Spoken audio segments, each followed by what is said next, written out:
Hello friends, and not yet friends, welcome back to Mary's Test Kitchen, where I tease you with upcoming videos then disappear for weeks. Explanations and updates at the end of this video, because for now you probably want to know more about this very chicken looking, shreddable, soy-free, mushroom-free, high-protein vegan meat. It's called Chickwheat, made from chickpeas and, you guessed it, wheat. If you've been to a Chinese vegetarian restaurant, you've probably seen some very convincing faux meat, especially with a fibrous texture like chicken. But making something similar with the same ingredients can seem like a mystery. I've tried imitating them, kneading gluten again and again by hand, but all I got was tendinitis. Chickwheat gets us closer to making things like this at home. Or more accurately, the creator of Chickwheat, my friend Lacey from avocadoandales.com, gets us there. She came up with Chickwheat a couple years ago using a food processor to work her specially formulated seitan dough until the gluten strands became long and elastic. The dough was soft and smooth. Sadly, my food processor attachment broke before I could try it myself, so I have waited all this time, all these years, to try it in my new stand mixer. So if you have a good food processor, stand mixer, or bread maker that can do that kneading for you, prepare to dust it off. And if you have none of those things, well, here's another reason to get one of those things. Last thing before we get started, Chickwheat is mainly made of gluten, so I am afraid it is not for my gluten-free friends. Sorry. You already have my gluten-free best vegan fried chicken recipe though. But for my gluten-friendly friends, well, we're blessed, aren't we? So let's get into it. As always, the full recipe is linked in the video description. Special thanks to Lacey who gave me permission to share this tutorial with you. And if this recipe changes the way you mix seitan, well, maybe send her a tip. I've left her PayPal link in the description as well. First ingredient in Chickwheat is, of course, chickpeas. I cooked these the day before, and the great thing about cooking your own chickpeas is I swear they taste better. Plus, you can make your own aquafaba at the same time to use as an egg replacer in some baking recipes, like my vegan curry beefless buns, or for making baked meringue cookies, or for making the best vegan chocolate chip cookies. Moving on, you'll need a blender to make the liquid part of this recipe, and we'll also need some fat in there in the form of oil, and white miso paste, which will add salty umami flavor. If you're allergic to soy, you can use chickpea miso instead. It's out there, go find it. Then onion and garlic powder and salt. In other batches, I've reduced the salt but added a vegan chicken-style bouillon cube, which turned out great. So if you're confident, why not get creative?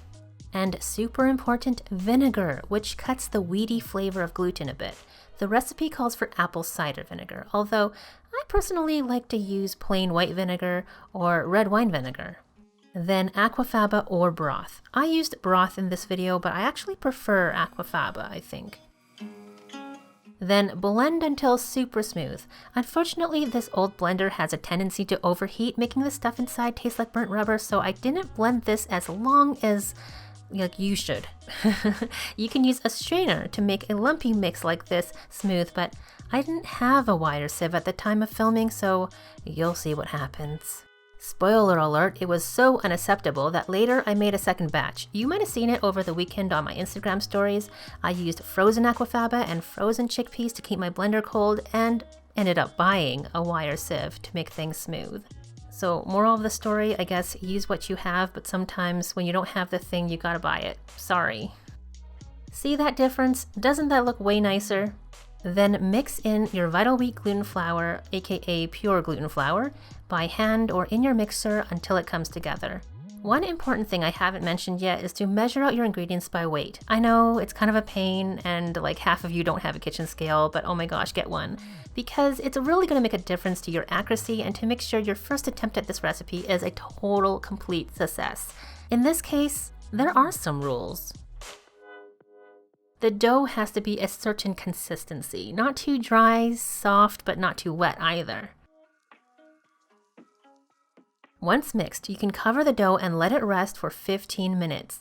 This will let the gluten fully hydrate and relax a little, so go ahead and relax as well. Maybe take a few minutes to answer my quick cooking habits survey linked in the description. Please fill it out to help me as I format and finalize my upcoming cookbook, and that's also going to help me narrow down which recipes to share this winter on the channel. I would appreciate it so much. Thank you to everyone who has already filled it out through Facebook, Instagram, or the YouTube community page. Your feedback means the world to me. Back to the recipe. Up until this point, it seems like a regular seitan recipe. For the shreddable texture, we're going to let a machine handle the next step. The recipe calls for a food processor to turn this dough into a warm, stretchy, smooth dough with visible gluten fibers, but I don't have one, so I'm using my stand mixer instead. And because I baby my stand mixer, I'm using the lowest setting. I've seen other people take the speed up to hurry this process along, but I'm content to go slow. Chill, relax, read a book while this is all going on. After a while, you'll see the texture of the dough start to change. It'll get stringy. It might get crumbly in there somewhere, but just go along with it. It's been 45 minutes, and I think this is good enough. Time to cook the seitan, but first wrap it up. I'm using some parchment paper for my first layer. And now you can also see this texture better. You can also see the bits of flaky chickpea that wasn't completely blended smooth, and it's driving me nuts. But in any case, roll that parchment up tightly. And to make sure this doesn't expand during cooking, the next layer is foil. Or you could just use 2 foil layers, it's up to you. Or maybe a muslin cloth, tied tightly with string for a low-waist version. Although I don't have that, so I'm only imagining. Then we're going to pressure cook for 2 hours in an Instant Pot or something like it. Make sure you have enough water at the bottom of your machine.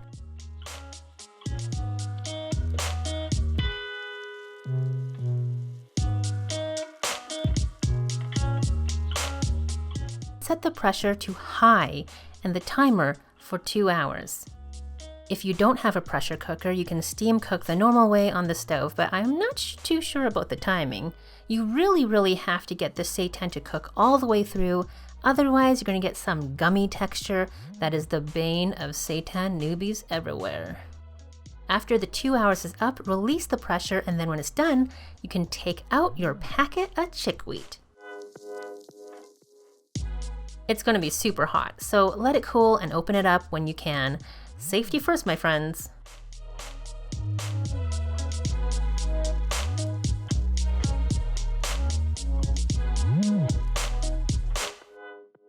Okay, this looks kind of dry, but trust me guys, it's not.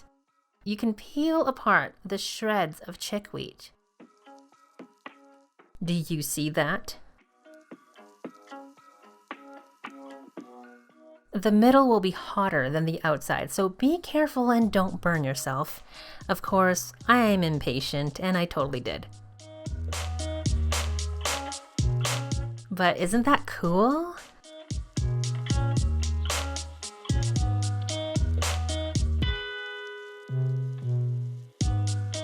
Even though I can still see the bitsies of chickpea sticking out in this batch, it's driving me nuts, but you can't really tell when you eat it. After all this time, you want to dig right in, I know, but the recipe isn't meant to be eaten straight up plain. Although when it's super fresh, I do like it. You can store this in the fridge, I'd say up to about a week, and use it in all sorts of things.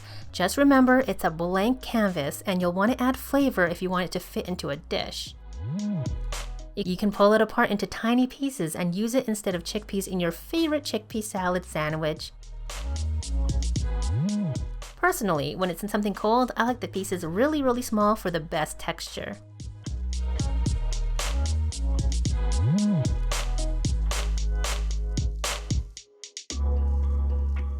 Or you can make bite-sized pieces, marinate them, fry, and douse them in some sticky hoisin sesame sauce on rice.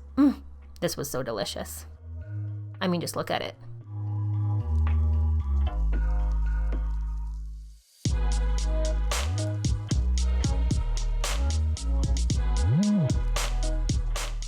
You can also just stir fry with spices or stir fry sauce. you know, whatever, easy peasy, casual, or go all out and use them in place of tofu in the best vegan KFC style chicken sandwich.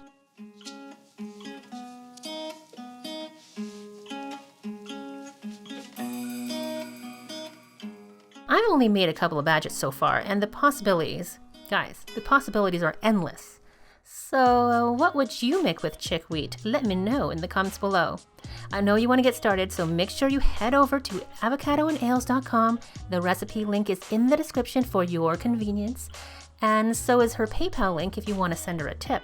But before that, a few housekeeping items. First, thank you to everyone who replied on Instagram and on the community page about doing a What I Ate in a Day in Vancouver video. Thank you so much for your responses.